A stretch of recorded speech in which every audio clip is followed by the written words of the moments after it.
U.S. Secretary of State Antony Blinken is currently in Israel, where he has met with senior officials, including the President and the Prime Minister. Now, this is Blinken's fourth visit to the volatile region since the war broke out. Over the weekend, the top American diplomat also met several Arab leaders. It is all part of the American effort to keep the war from spilling over, while also underlining support for a two-state solution. Blinken, as we mentioned, met Prime Minister Benjamin Netanyahu a short while ago. The two leaders discussed the way ahead in Gaza, along with the humanitarian crisis at play. Prior to this, Blinken sat down with President Herzog. The two leaders discussed South Africa's case against Israel at The Hague. Herzog dismissed South Africa's genocidal charges made at the International Court of Justice.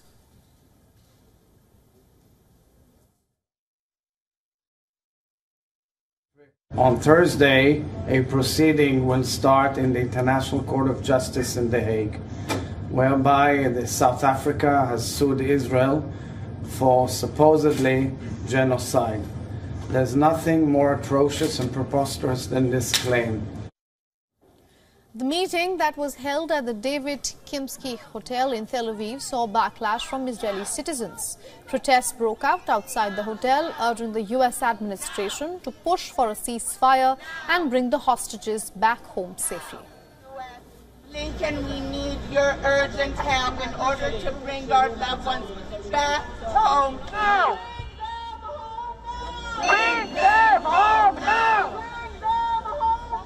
Bring them home now! Come here and Now, Blinken also met with Israeli Foreign Minister.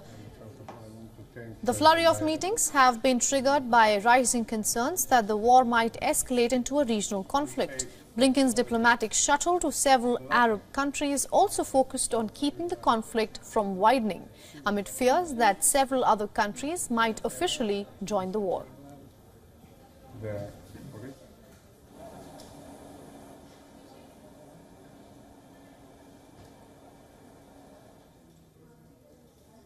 Now, for more on this, we spoke to Dov Zahim from Washington, D.C. He is the former Undersecretary of Defense in the George W. Bush administration and currently a senior advisor at Center for Strategic and International Studies. Listen into his insights.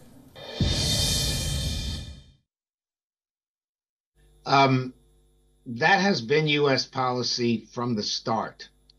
I think the difference is that whereas until now, President Biden and the leadership of the administration have essentially passed that message to Prime Minister Netanyahu behind closed doors, I think frustration with some of the outlandish statements by the finance minister, Mr. Smotrich, and the national security minister, Mr. Ben-Gvir, and those who support them about essentially pushing Gazans out of their territory, not saying exactly where they'll go, by the way.